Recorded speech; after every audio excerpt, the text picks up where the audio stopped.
이혜영의 이성과 우상. 미국, 이란 공격할까? 3차 세계대전의 전조. 중동에서 미국의 영내 주적은 이란이다. 이번 이스라엘 팔레스타인 간 전쟁이 터지기 한참 전인 2023년 6월 27일 미아원 결의안 제559호를 보자. 그 이전인 올 3월 전 미 합참의장 밀리는 이란이 단 몇 달만 있으면 핵무기를 갖게 될 것이라고 선언했다. 그래서 미아원은 결의안에서 미합 중국의 정책은 첫째, 핵무장한 이슬람 공화국 이란은 용인할 수 없다. 둘째, 그 어떤 상황 경우에도 이란이 핵무기를 가져서는 안 된다. 셋째, 그 어떤 수단을 사용해서라도 이란이 핵무기를 획득하는 것을 막아야 한다. 넷째, 이란이 핵무기를 획득하는 것을 저지하기 위해 이스라엘을 포함 파트너국과 동맹국의 행동의 자유를 승인하고 지원한다고 선언했다. 그 결과 지난 10월 30일 미 공화당 하원의장의 주도로 미국의 정책은 이란 핵의 불용인에 있음을 선언하는 법안을 검토할 것을 공표하고 있다. 그래서 보자면 현 국면에서 미국의 최대 국익은 이란 핵의 저지에 있다. 미국의 글로벌 패권 유지를 위해서는 중국, 러시아, 이란에 대한 전략적 패배를 강요해야 한다. 이를 위해 미국은 각각에 상응하는 프락시 즉 대만, 우크라이나, 이스라엘을 통한 대리전을 구상해왔다. 하지만 이미 우크라이나를 통한 대러시아 굴복은 거의 확실하게 실패했다. 그런데 이 국면에서 터진 팔레스타인 전쟁에서 대이란 굴복을 강요할 수 있을 때 미 패권 유지의 이익이 가장 커진다. 바이든이 말한 두 개의 전쟁로는 중국을 제외한 러시아, 이란 각각에 상응한다. 그래서 당면한 이스라엘의 경우만 보자. 미국 입장에서는 당장 하마스 제거도 좋지만 이 과정에서 가자 지구에 대한 이스라엘의 민간인 테러가 아랍권 전체를 적으로 돌려세워 이스라엘의 전략적 지위를 더욱 어렵게 만들었다. 더구나 하마스보다는 헤즈볼라, 시리아 그리고 이란이 주적인데 가자의 전 병력을 소모시킬 경우 더 큰 적에 대한 대응이 어렵게 된다. 하지만 네타냐후 정권은 승패가 불확실한 북쪽의 적, 헤즈볼라보다 당장 쉬워 보이는 적, 하마스를 유린하고 가자지구 230만 명을 시나이 사막에 갖다 버리는 것이 정치적으로 효능감이 더 커지고 군사적으로도 용이하다. 인도적 이유하고는 전혀 관계없는 바이든의 인도적 위기에 대한 우려 발언은 이 사정하고 연관된다. 동지 중에 최대 규모의 미 군사력 집결은 따라서 첫째, 이스라엘 가자 침략이 실패해 전쟁이 서아시아 전역으로 확산될 경우에 대비하고 둘째, 어떤 경우든 레바논의 헤즈볼라와 특히 나아가 이란 핵 저지를 위한 미국의 군사적 침략에 대비하고 셋째, 만에 하나 북부전선이 열려 가자지구를 일정 수준에서 정리한 이스라엘군이 헤즈볼라와 전면전 혹은 전면적 대리전에 돌입할 경우 이에 대비하기 위한 것이라고 판단된다. 현재 서아시아는 단지 가자지구에서만 전투가 벌어지는 것은 아니다. 이에 못지않게 우려되는 것이 시리아와 이라크에서의 군사적 충돌이다.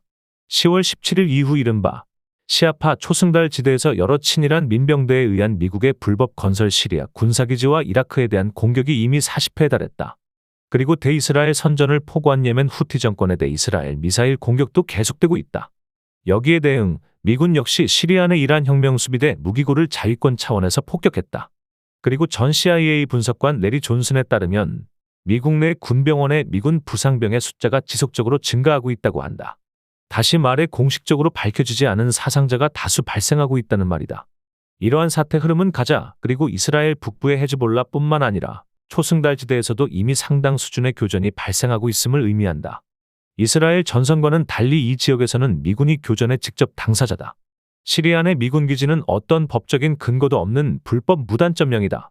심지어 시리아 내 유전지대를 점령한 미군은 끊임없이 석유를 밀반출하고 있다. 그래서 시리아 영토 내 이란 혁명수비대 군사시설에 대한 미국의 폭격은 엄밀히 말해 시리아에 대한 군사적 공격을 의미할 수도 있다. 특히나 시리아 내에는 러시아의 해군과 공군 기지가 존재한다는 점에서 매우 우려스러운 사태 전개라 할 만하다. 최근 블링컨 미 국무장관의 이스라엘을 비롯한 아랍 순방은 외교 참사로 끝났다. 아무런 성과도 그 흔한 공동성명조차 나오지 않은데 실패작이었다. 블링컨의 뒤를 이어 현재 번즈 CIA 국장이 사태 뒷수습을 위해 파견된 상태다.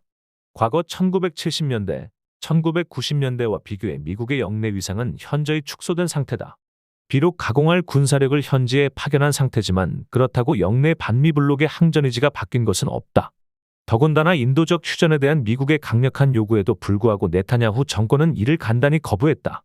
가자지구에 1일 4시간 휴전 같은 미끼를 내놓았지만 그렇다고 가자에 대한 이스라엘의 전쟁 범죄는 조금도 달라질 기미조차 없다. 지지율이 고작 7%에 불과한 네타냐후 정권이 저토록 단호하게 미국의 제안을 거부하고 나아가 금세기 최대의 학살극을 계속할 수 있는 것은 네타냐후 자신도 출구 전략이 막연함을 의미한다. 심지어 가자 핵사용 불사까지 나올 정도니 말이다. 이미 이스라엘은 정치적으로 패배했다. 핵심 전력을 큰 타격 없이 유지하고 있는 하마스의 전열이 무너졌다는 징후는 여전히 보이지 않고 있다. 처음 전격전을 구사할 것 같았지만 이스라엘도 중장기전을 염두에 둔 아주 치밀한 군사적 행보를 하고 있다.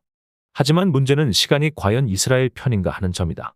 비록 아랍권도 전통적 분열선을 여전히 극복하지 못하고 있지만 그럼에도 아랍권 대중의 분노는 영내 정권들의 정치적 선택을 현저히 제약하고 있다. 이스라엘이 정치적으로 고립된 것이다. 그리고 내년 대선을 앞두고 트럼프에 밀리는 바이든 정권으로서도 선택지가 많은 것도 아니다. 국제사회의 반미, 반이스라엘 여론과 특히 미국 내에서조차도 이 문제를 놓고 민주당 지지층이 균열되는 것은 바이든 정권으로서도 치명적이다. 사실 이스라엘 국가와 팔레스타인 국가라는 이국가 해법이 새로울 것은 전혀 없다. 문제는 이스라엘과 미국이 이행 의지가 없다는 점이다. 전쟁 발발 후 궁여지책으로 바이든이 이국가안을 다시 언급했지만 이는 바이든의 외교적 실패를 자인한 것에 다름 아니다.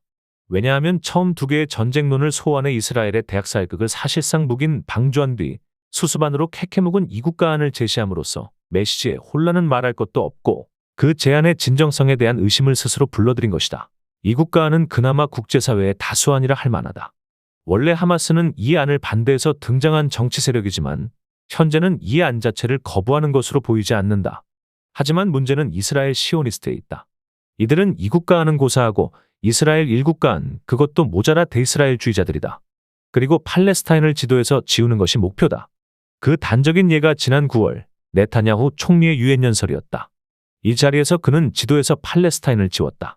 그리고 사우디, 이집트, 수단과 이스라엘이 블록을 이루는 신중동 구상안을 발표했다. 물론 이국가안이 완벽한 해법이 될 수는 없을 것이다. 하지만 그나마 타협 가능한 현실적 대안이라는 점에서 하나의 답은 될 수가 있다. 더 큰 문제는 답은 알지만 그리로 가는 길이 없다는 점이다. 적어도 네타냐후 정권이 휴전을 거부하는 한 미국과 공모한 시오니스트의 권력이 더 약화되지 않는 한 무엇보다 미국에 대해 서아시아 전략이 바뀌지 않는 한 말이다.